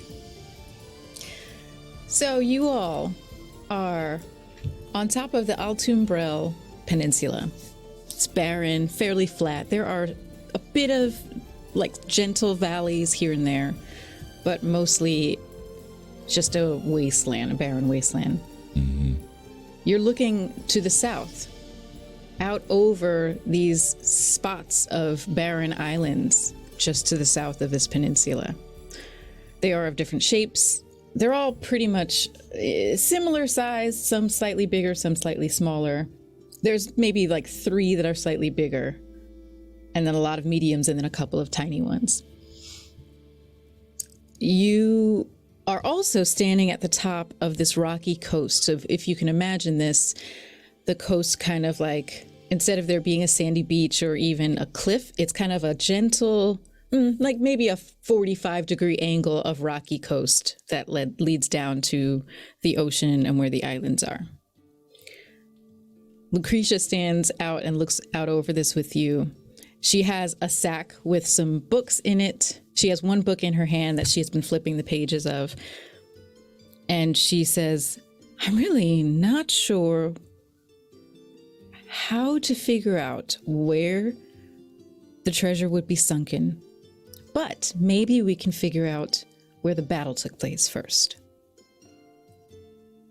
Does anyone here have any type of archaeological experience? You might be barking up the wrong tree with me, unfortunately, but how long ago was this battle, though? It was centuries ago, I think half a millennia. Right. Okay. And according to your records, were these islands always so deserted? I mean, the trees are all kinds of messed up. Yeah, there aren't any trees, but there are like low bushes on where you're standing, up on the peninsula and on the islands as well. And she says, that's a great question. So what I've read about the history of these islands is that there used to be a population of like pirates and small fishing villages. They have been deserted for quite some time, though. Well, if none of you object, maybe I can do a bit of a pass on Jackson here and just see what I can see from an aerial view and maybe get a better idea of what might constitute a battle. Yes, I completely trust your ability to see or notice things. And then I will use my bardic inspiration on Jesse. You say the sweetest things. I try.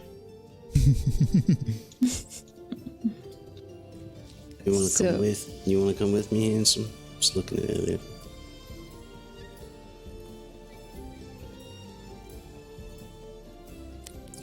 Oh, Elliot? Oh, we can hear you. You're muted. All that good acting.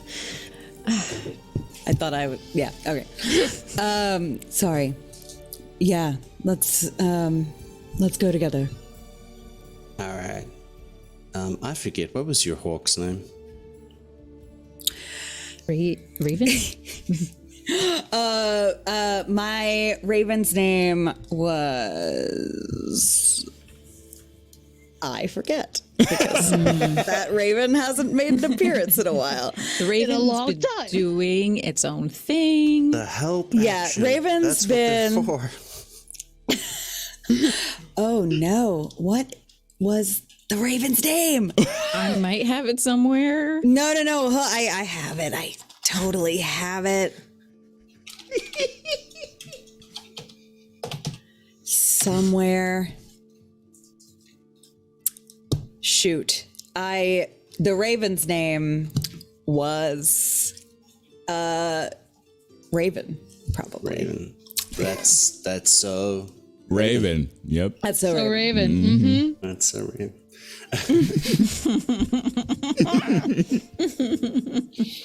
I am in my mid-30s. The dad jokes are supposed to. You're doing great. Thank you. Well, I'm sure your friend can help out as well.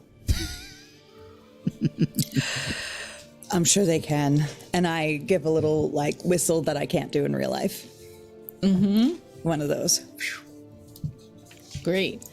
After a few moments, Raven, I mean, okay, you know what? We're just gonna go ahead and retcon that Raven is nearby because you've like flown so far away. Raven must have come with you to be able to come by when you call. Yeah, and Raven approaches and alights on your arm, Elliot, and kind of looks quizzically at you, and then does that little bird thing, looking back and forth. Feel like working a bit today. Does the Raven talk or no? No, the raven doesn't talk. Just does some minor actions. Do you have stats for the Raven or? I do actually. Okay. Awesome. Yes. Okay. Yes. Yeah. You sense that the Raven is listening, waiting for you to give it some actions to do.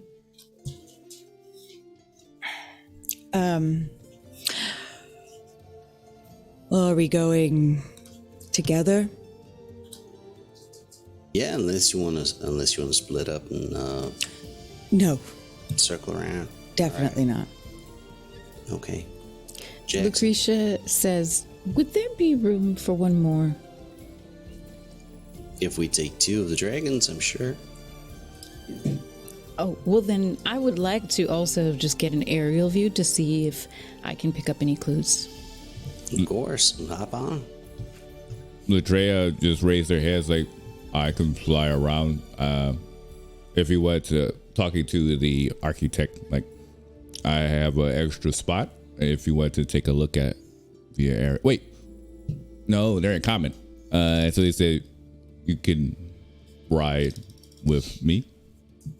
Okay, thank you. And then All right. Latreia just rubs on Snowroot's head. Okay. Snowroot kind of crouches down to let you and Lucretia climb up on his back. And Jesse, were you going to say something else, Adrian?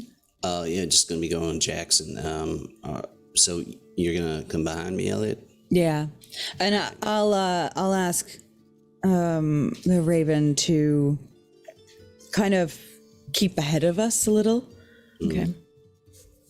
All right, and you let me know when you want the Raven to take. Actually, can you send me those stats just so I know what the Raven can do? No rush.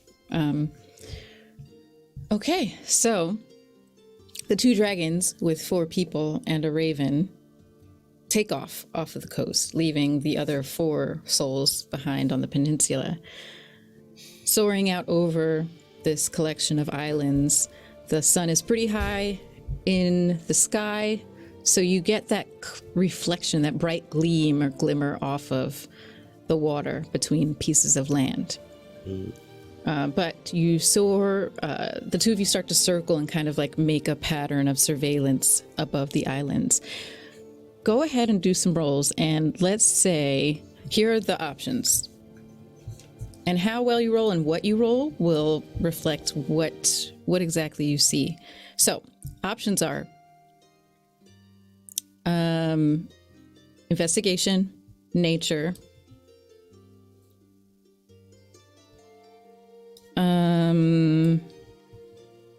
Survival, perception. I think those are the 4. Investigation, nature, survival, perception. All right. I would like to make my perception check, and I'm going to use guidance on myself. And you also have inspiration, just as a reminder. Ooh. Well, I'm going to need that inspiration. Wait, do we still have... I still might have a DM inspiration here somewhere as well. I do. I'm going to use my DM inspiration for a reroll on that one. DM inspiration? Yeah, D&D Beyond said we had a DM inspiration. Ooh, I must be. Oh, okay. I don't remember when or how, but it was there. Have bardic inspiration as I well. have that too. All right, cool. All right, bardic inspiration. Yours is a D10. D10. Okay. So I used one of my lucky points to re-roll for that first dice, and that got me 25. And what did you roll? I rolled for survival. Survival. Okay. I got a 17 for my perception check. All right. So do we need one of each? Is that what you mean? No, you can choose one of those 4. Choose to roll. one of them? Oh, okay, got it. All right, so Yeah. then in that case, I mean- will... Oh, do you mean within the group? Trying Like, to do yeah, I was wondering if you were doing it like a... I forget what it's called, when you have to check every roll? box. No, it's kind of like Okay. you can choose what you roll, and if you want Okay. to strategize and say, "Oh, you got perception and survival," I'll do this one, so it's covered. Okay. And I can also let you know what she's going to roll on in a second when I open her sheet. up. Okay. Elliot'll do survival then. Okay. And she has. Let's see what she has. She's got the cops chasing. Yep. Sorry.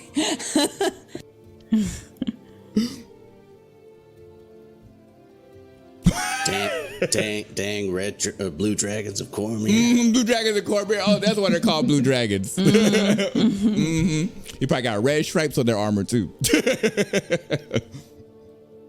She's gonna roll nature because her intelligence is the best. Kind of expected that. And then Lucretia, and then Elliot, you are rolling survival. Yes, and I rolled a 33. Okay. Woof. Well, dang. I think you're gonna find something. Sweet. And then survival 33, you said? Dang. And then Lucretia rolls nature. Wow, that was low. Okay. Did she have the inspiration?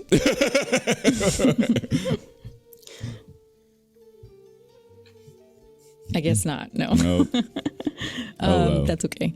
And then, okay, so here's what you find. So I'll start with Jesse. As you all are kind of doing this like surveillance pattern, kind of circling around each other over the islands, the first thing that strikes you, Jesse, is that some of the islands have darker sand or dirt or earth on them than others. So some have sand colored, like light beige colored, some have deeper brown. And they're of the deeper brown ones, some of them are even just like parts seem scorched, black, like scorched almost. So that's what you notice, Jesse. And then Lucretia rolled a 9 on nature, so she's like, yeah, I don't know. she doesn't really contribute anything to this. With your survival, Latreia,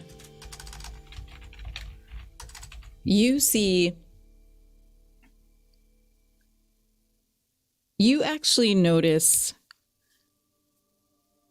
that There's definitely underwater life below the ocean surface.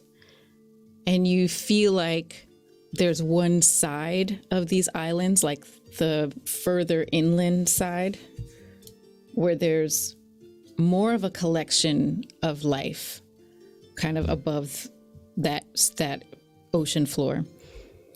And then with your superior surveillance role or survival role, Elliot, you also notice that same thing about the life, just like more, seems like just more life forms are on that further east side, slightly closer to the coast. But you actually see a couple of things. You can see, looking down into the ocean, almost, you can kind of see through the haze with your incredible survival check. You notice that the floor there looks like it was disturbed a long time ago. The ocean floor, let me try to rephrase that to make it more clear. The ocean floor around some of the other islands seems smoother, undisturbed. The ocean floor on this side, the more easternly side of the islands, it seems like things have been dug up and then resettled over time. I point this out to Jesse. I will ask the Raven to go and get a closer look. Okay. When Elliot points it out, does that section of where the beach is the sand that intense discoloring there? Yes, you actually would notice that there's a little bit of scorching up onto the beach. And actually, you know what? For asking that question and with all of your roles being really great, I'm going to say that you all pieced together the information that you got from your respective roles, and you realize that there is one island that is on that side of the Isles. It's one of the larger ones, deeper brown earth with some scorch marks, scattered scorch marks. And as if in a line from the island, starting on the island, there's a scorch mark that goes off the side of the island, crosses the water, and continues onto the beach. It's like this section of earth has been scorched so deeply that it just never eroded away. It stayed. Does the crevice, the crater created, does it kind of look like the shape of what would normally be seen as like a dragon breath of sorts?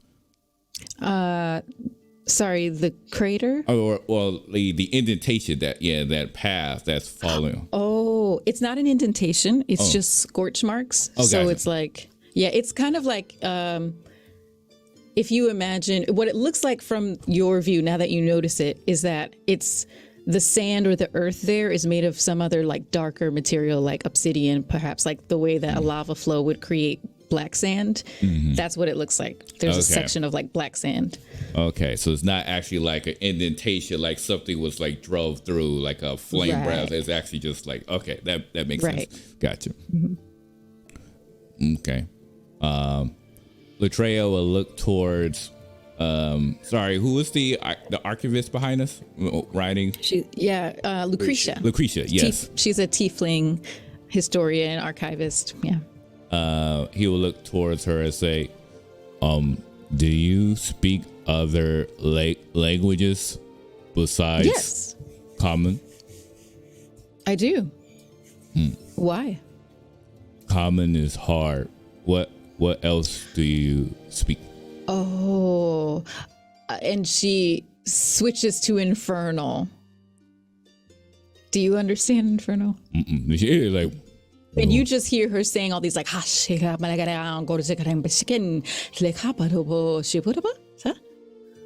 no, okay, that doesn't work.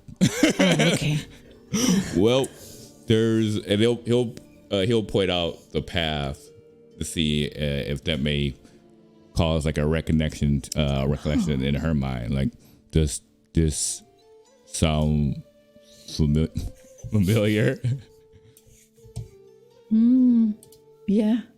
She looks over and she says, it looks like a battle could have happened there a long time ago. Some powerful magics, fire magics being thrown around. Absolutely. Maybe that's the spot. I think we followed our area. Okay. Did you want to send Raven for a closer look before we go in, Elliot? Yeah, I asked the Raven to go and look ahead just to see if they can, I guess, give me any sort of insight. They should be able to, like, they don't talk, but they should be able to, like, convey a small something. Okay. Roll like an insight for the Raven? Yeah. Okay. And while you're doing that, oh, go ahead. No, you go. While you're doing that, Sloon and Avis back on the shore with Yuki and Snowroot, you're watching and you see them start to kind of hone in on that side of the island. So you kind of have an idea that maybe they saw something, they've caught something. Could I use one of my radiant sun bolts just for like a flare as a signal so they know, okay, we found Absolutely. something. Come on. Yeah, you see that flare shoot up from Jesse. Right, well, I think that's where we should be going. Yeah, I think they found something. Do you want to go fly over there? Yeah, we probably should. It wouldn't be very nice of us to get distracted with other things. Yeah, definitely. No distraction. Let's go. Treebush. Let's go to where they are and fly over there. All right, I'm ready. Ready when you are. And then I jump on Treebush and fly. Okay. The two of you fly out to meet them on the eastern side of the island chain. Go ahead, Elliot. Let me know what that insight roll was. It's only an 8. Okay. The Raven flies around and then comes back to you, not giving. Yeah, the Raven kind of gives you the sense of like, yeah, it's what you said. I don't know. What do you want from me? It's been forever since we've talked. No, you're right. I apologize, and I give them a little piece of trail mix. Oh. The Raven is like, it's pleased by that. Kind of perks up a little. Isn't as cranky. Sorry. And then our Avis and Sloon with us now, and Latreia. Yep.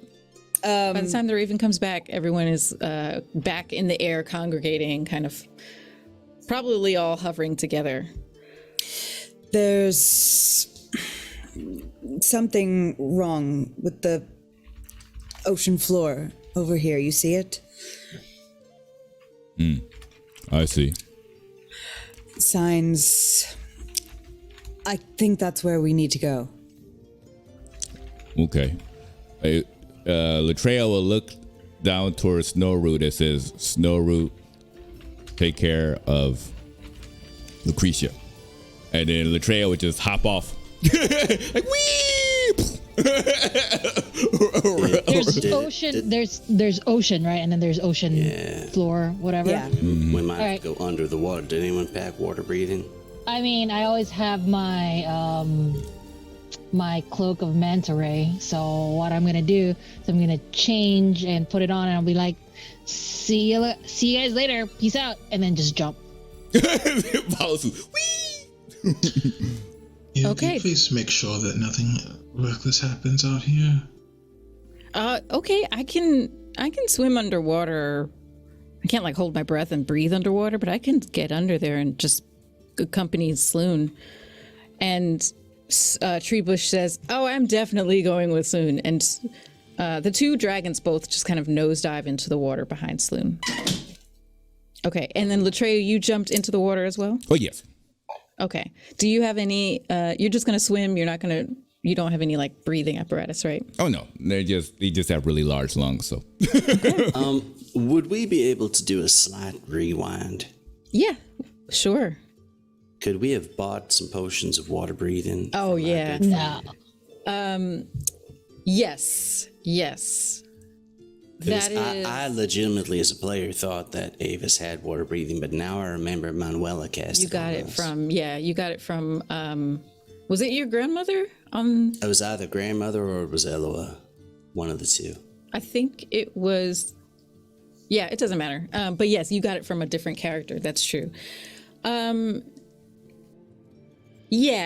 I also will say, I feel like as players, it might have slipped your minds that you might have to go underwater, but your characters wouldn't have forgotten that. Like, so yes, we can say. So I'm good. Okay. Yeah. Okay. So, I would have bought some potions of water breathing. I don't know how much they cost, but I would have gotten enough for all of us. Yeah, I would say they're the same as the healing price, so like 50 GP each. So another 300 gold. Okay. So everyone, I would have handed out one potion to each of us. 6 of us until less, including Lucretia. So she has one if she wants to come along. Okay, and let's see how long that lasts for. Is it like a 10-minute potion? Oh no, The potions are, I think, only an hour. I thought it was but 8, right? the spell is like 24 hours. Maybe it is 8 hours. Yeah. I see. You can breathe underwater for 1 hour after drinking this potion. Oh, 1 hour. Okay. Yeah. So I'm gonna drink mine and I'll hop in 2 after him. But before I do, I'm just gonna nuzzle Jackson a bit, and I'm gonna sort of sing to him in Celestial. I'm gonna need a favor from you, kid, if you don't mind. What would you like, Jesse? Keep an eye on Treebush. If they go anywhere, please follow them. Okay, I can do that. Jesse, you see Jackson. You're still in the air with Jackson, right? I think we landed on the beach before we go into the water, right? Is that what we did, great. or are we in the air? Either way. It's same fine. thing. Yeah. So let's say you're on the beach with Jackson, and while you have this conversation with him, Jackson has taken off his glasses. This is just for flavor, and put them in his little sling that he wears around his shoulders, over his shoulder, and then pulls out a pair of goggles. Puts on a dragon set of goggles, because Jackson's prepared for anything. Mm-hmm. Jackson is prepared for anything. Mm-hmm. Okay. And so, yes, Jackson says, absolutely. Is there something that I should have in mind in particular to look for? Well, I don't mean like now, but like, usually whenever we rest up or whatever, maybe keep an extra eye out. I'm still worried that Sloon's gonna go off. Oh, I will keep an eye on both of them then. I mean, Sloon is a lot more difficult to find than Snow Road. Let's just be honest. That's true. It's harder to hide as a dragon. Yeah. Okay, well, into the water. Okay.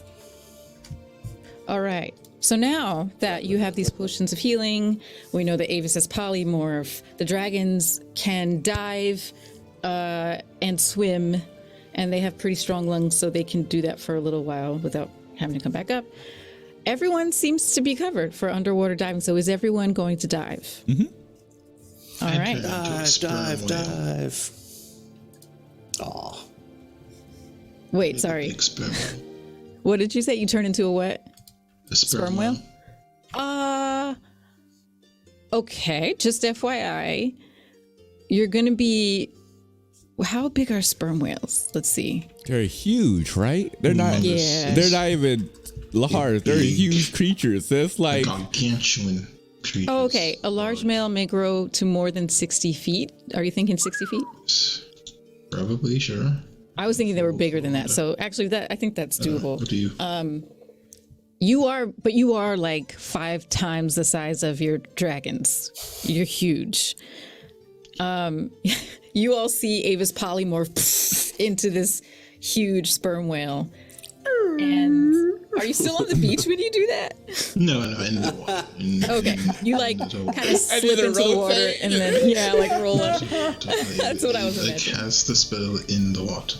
Okay, great. So you are basically the size of this larger island that you're off the coast of now. It's about 60 feet long. Wow. I will be using my blind sight to look for stuff. Okay, great. Remind me, what does that give you? 120 feet of blind sight. Let's see, is anything special? I see without sight, basically. Okay. So if it gets really dark down there, if it gets like no light, you can still see. Mm-hmm. All right, cool. All right, so you all descend down towards the ocean floor through waves, through currents, through schools of fish. Ooh, let me get my underwater background. Yeah. I don't even know where my background thing is. There it is. Okay. Yeah, you see like schools of fish. You see jellyfish. You see more fish. I have a lot of backgrounds, y'all. I can see. That was like 4. Like I have more too. So yes, you finally get closer to the ocean floor, and you see descending down. You see some what looks like actually everyone just do either a nature or survival check right now. See who sees what. I will guide myself. Do I see everything? Okay, so yes, you do. And also for the rest of you, you're now towards the ocean floor. The sun is high, so you are getting some light here. It's dark, but a lot of you have dark vision anyway, so you're fine. I think you might be muted, Gleza. Saloon doesn't have dark vision. Oh, that's right. You were pretending to be an elf. Okay. And also, It's the wave. Elliot doesn't have dark vision either. Oh, that's right. Okay. I would happily cast light on anything. So yeah, and Elliot got a 3 on that survival check. And So I got an 8. I got a 14 on the survival check. 8. So, which of my beautiful changelings is getting light cast on their things? Cast light on the whale. It can't be bigger than 10 feet. Never mind. I'm gonna say like an 80-foot light bulb. Oh my goodness. Yeah. Avis, what did you get on your survival? I'll cast on my Can spear. I There we go. make a So y'all survival can check see. as a whale? Oh, that's right. You're a whale. Never mind. I got a 18. Oh, you got an 18. Oh, okay. So then Latreia, you're the first to notice as you all are descending down. You're about now maybe like, I want to say like 40 feet from the ocean floor. You see these batches of kelp. Just kind of patchy, all kind of strewn around in this area. Latreia will point to the kelp as like a gesture, and then starts to swim towards it. I think you want us to go to the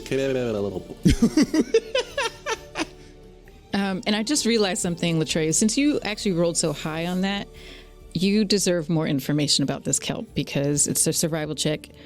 I want to tell you a little bit about the type of kelp. You notice that it's,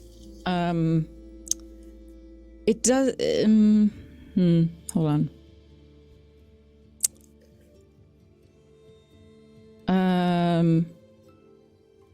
Yeah, you notice that one batch of kelp looks like it's in the form of a horse, and another looks like it's in the form of a woman.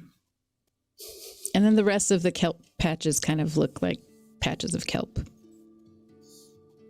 They're going to go towards the one that looks like a woman. Okay. And try to see if they could find anything inside of the kelp or if there's any noticeable items within it per se. Okay. You swim over towards it, and the woman opens her eyes and looks straight at you. kind of startling. And you can hear inside your head, her mouth doesn't move. Hello, handsome. Hello? How are you talking to me? It's because our hearts are connected. You've come to save me, haven't you? What? Sure? What happened? And as she begins to tell you this tale of love and loss and all these things that happened to her, I'm gonna have you roll something. Uh-oh. We about to have our grog moment. Have faith in you, Latreia. You can do it. It depends on what stat it is.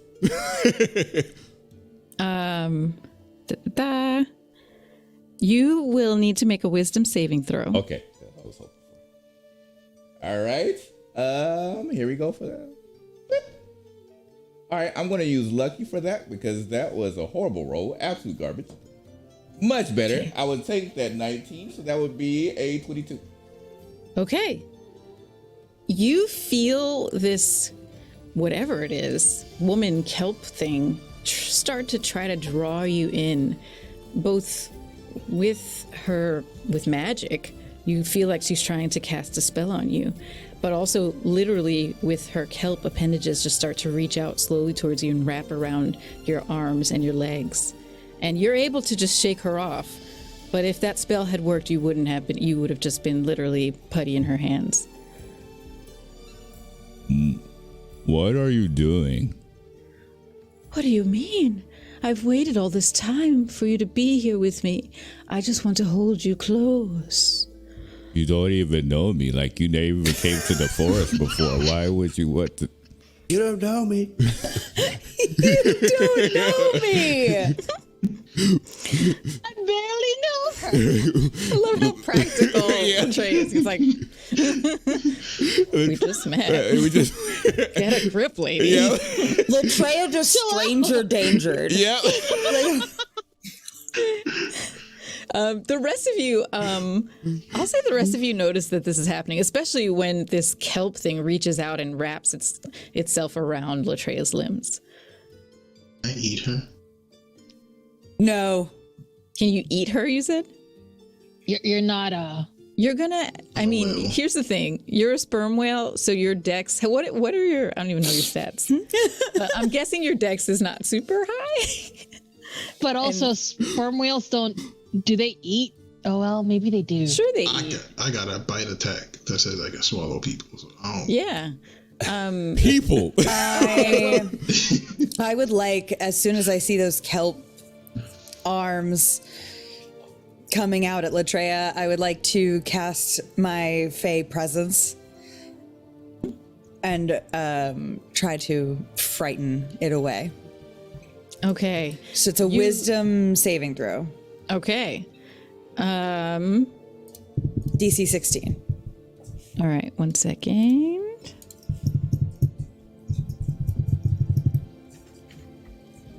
And this is, would it be frightened, or it would be frightened if it... It would be, it's a choice of charmed or frightened. I am going to go with frightened in this case. Okay. Just checking something.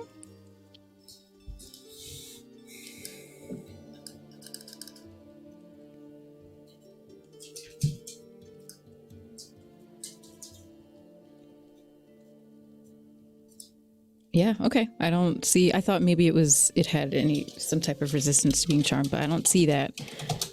So, yeah. Wisdom saving throw of 16, you said, yeah? Yeah.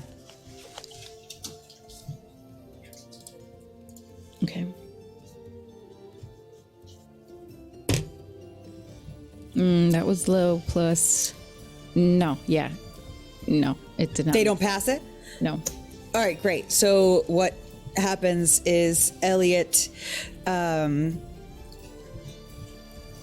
like eyes become like that deep black, like that sclera black that blacks out his eyes. And we're still underwater, correct? Mm-hmm. And he can't speak, but like the way that his hair starts to flow like out in the water starts to just sort of look coordinated and theatrical, and he just sort of like makes himself look big and like just sort of screams through the water. So like that sound of like bubbling, a deafened voice will reach her ears. The Kelpie woman, it has this horrendous, horrified look on her face, Latreia. You can see this the most because you're up close to her and she's speaking to you. And then she kind of like just disappears back into a patch of kelp and just rolls away along the ocean floor. We gotta get out of the water. Latreia.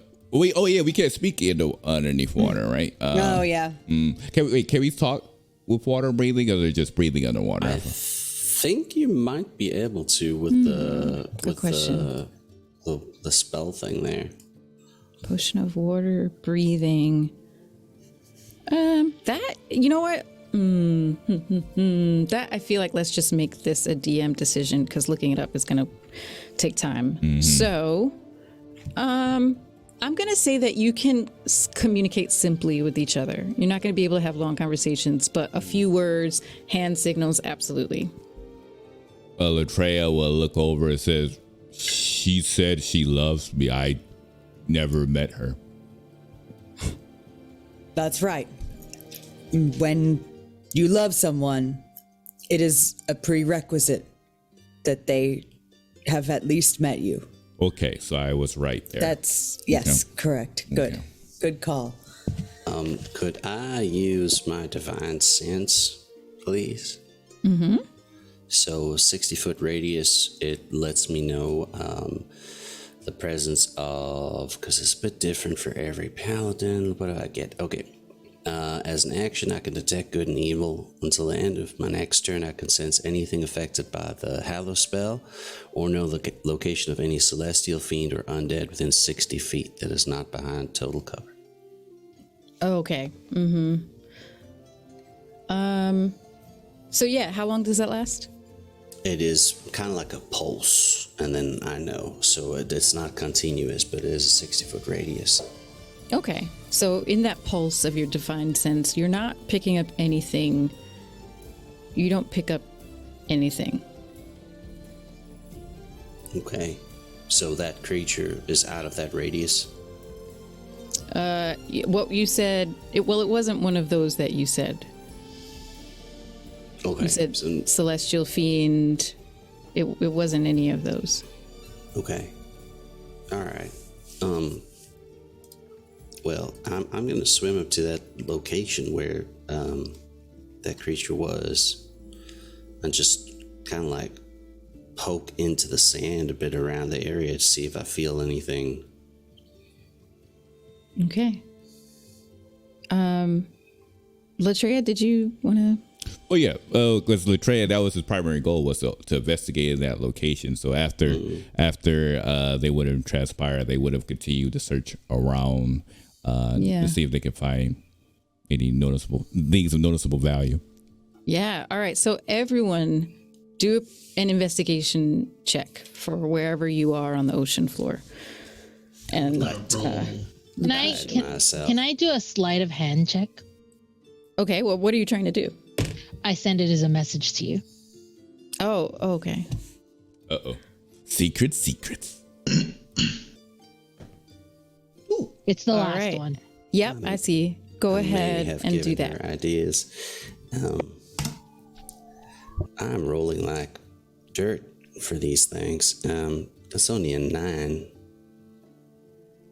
Okay. Fortunately, a 18 for this one. No. I got a 30 for my sleight of hand. All right. And she's gone. Who else got what? Elliot, what'd you get? 16 for me. 16. We got 16. Elliot, Latreia 18. Avis, what did you get for investigation? Am I allowed to roll investigation as a whale? I don't know. What are your will I rolled a stats? zero. That's up to you. Yeah, just let me know what I you. rolled a 0. Okay. I rolled a 0. Whales have a -4 intelligence, but What? I have blind sight for 120 feet. Aren't whales like one of the smartest animals out there? How do they have like a I negative? feel like one of the smartest animals is in a hard bar to. I mean, but -4. That's rough. Its intelligence is 3. Yeah. Oh, wow. Okay. All right. So here's what. Oh, oof. A lot happens right now. So Latreia, with that 18. Yeah. So you and Elliot are both investigating this area where the kelp woman thing was. And Elliot continues to investigate that area, but you're just like not finding anything here. And you're like, Elliot's got it. And sorry, not Elliot, Jesse. Jesse's got it. So you kind of swim over to another area. And then you notice something. You notice that on the ocean floor, once again, you see kind of like changes. You see kind of like a gentle, I guess a small hill, you would call it, on the ocean floor. And no kelpies, no fish, no jellyfish, nothing is swimming close to it. Latreia will kind of like gesture again to everyone, saying that they located that hill and then trying to swim over towards it. Okay. You get closer to it. And yeah, there's just an eeriness that this was also the section of the ocean where a lot of animals and fish were from above. But just this one, it's like almost a bubble around this hill. No, and it's not even that big of a bubble. It's only about 10 feet around where there's no fish swimming over it. Could I do, when I swim up by Latreia, could I do another divine sense? You sure can. All right, so I can detect good and evil, sense anything affected by a hallow spell, and locations of celestial fiends or undead. So you are detecting, there is a sense of evil here.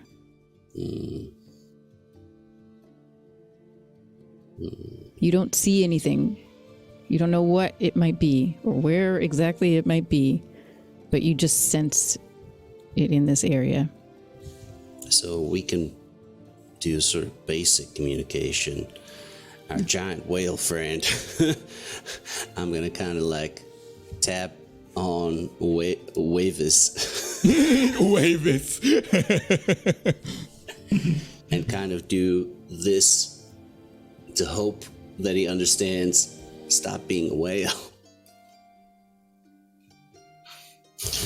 You know, I don't know. Oh crap, sorry. Kira, ignore that. That wasn't for you. Okay. Do I have enough reason? Yes, yeah, I think. Check out what's in the chat, Avis. Get back to me in a second. I'm sorry. Jesse, what were you saying?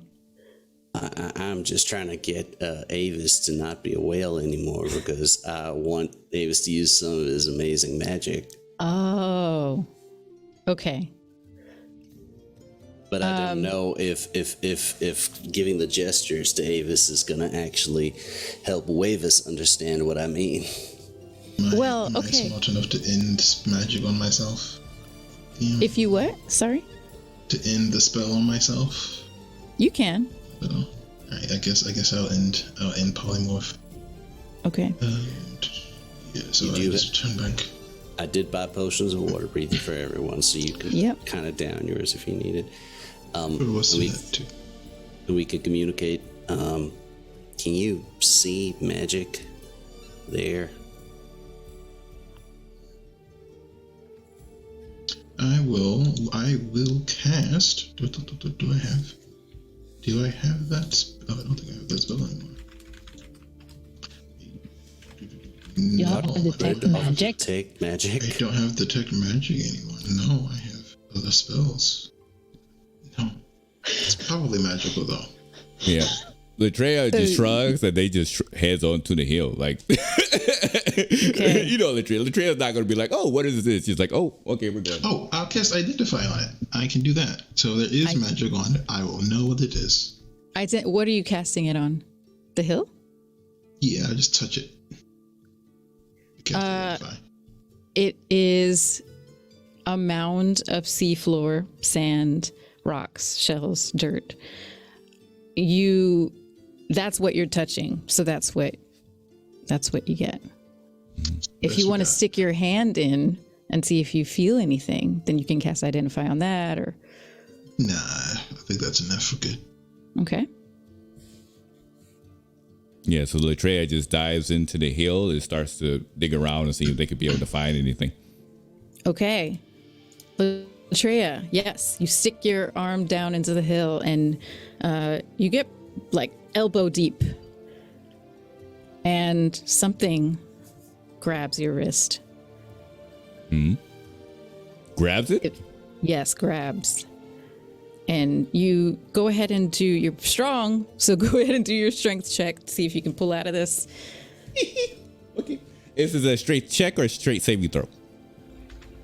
Let's say a saving throw. Okay. Would my spear of warning have warned of that? Oh, yeah. I mean, actually, your spear of warning... No, it wouldn't have.